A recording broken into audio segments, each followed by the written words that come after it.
This is a railgun. It's kind of similar to a real-life Death Star. Remember the one from Star Wars? The US spent $500 million on this powerful science fiction-like weapon. A weapon that could fire projectiles 6 times the speed of sound and without a single drop of fuel or explosives. But after 16 years, $500 million, and endless headlines hyping the future of warfare, the program was silently canceled. But why? How could the US spend so much taxpayer money on something and then just completely nix it? Which begs the question, how does military finance even work? Where does all of this money go? We'll get to that later in the video, but first, what even is a railgun? This gun uses a massive burst of electricity to shoot a solid metal projectile through 2 rails. No explosions, just pure physics. And when fired, it could reach Mach 6 speed. That's 6 times the speed of sound. Enough to strike a target over 100 miles away in under a minute, turning this machine into a weapon of mass destruction. Now, this concept isn't new. The first electric cannon was designed in 1918 by a French inventor, and I'll put his name on the screen so I don't butcher it. And back then, it was ahead of its time.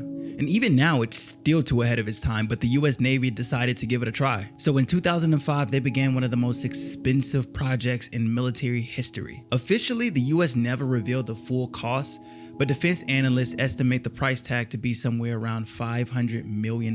Let's break this down. $250 to $300 million goes into research and development. So that's the physics experiments, the modeling, the simulations, and the prototypes, which is a lot of money for experimenting. From there, cost per test unit is $100 million.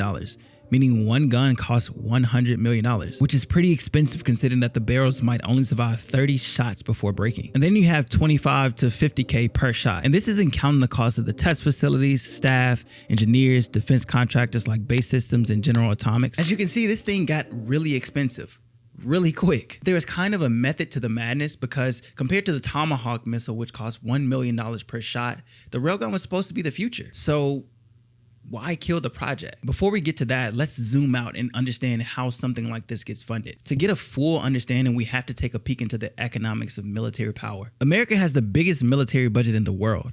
In 2023, the US Department of Defense had a budget of $851.7 billion. That's half of the federal government's entire discretionary spending. They also managed $3.8 trillion with a T. So where does that money go? Well, the US has military operations in 70 plus countries. They also support 5 separate military branches, and they maintain a nuclear arsenal that costs billions to manage. In order for that money to not get completely wasted, they use something called the PPBE, or planning, programming, budgeting, and execution. It's like building a $1 trillion startup every year without ever running out of runway. All of this gets funneled through 2 key tools: the NDAA, which sets the defense budget limit, and the appropriations bill, which tells everyone how to actually spend the money. Everything goes through a massive bureaucratic funnel. So yes, burning $500 million on an experimental project sounds crazy, but in Pentagon terms, that's not a lot of money. So back to why it fell. Despite 16 years of effort, the railgun hit a wall. It's this little force called physics. The barrels wore out too fast, the energy requirements were enormous, and it turned out traditional missiles were still more effective in the real world. At the same time, hypersonic missiles from countries like China and Russia were evolving faster than expected. So the Navy pivoted. In 2021, they officially shut down the railgun project without ever deploying it. So was it a failure?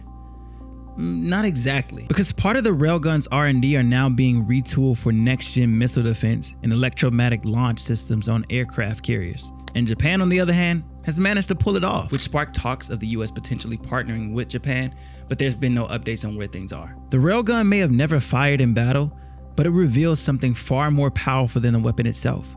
Because when your goal is to stay ahead of China, Russia, and the future of warfare, sometimes burning $500 million is part of the strategy. Not because it's efficient, but because not trying is far more expensive.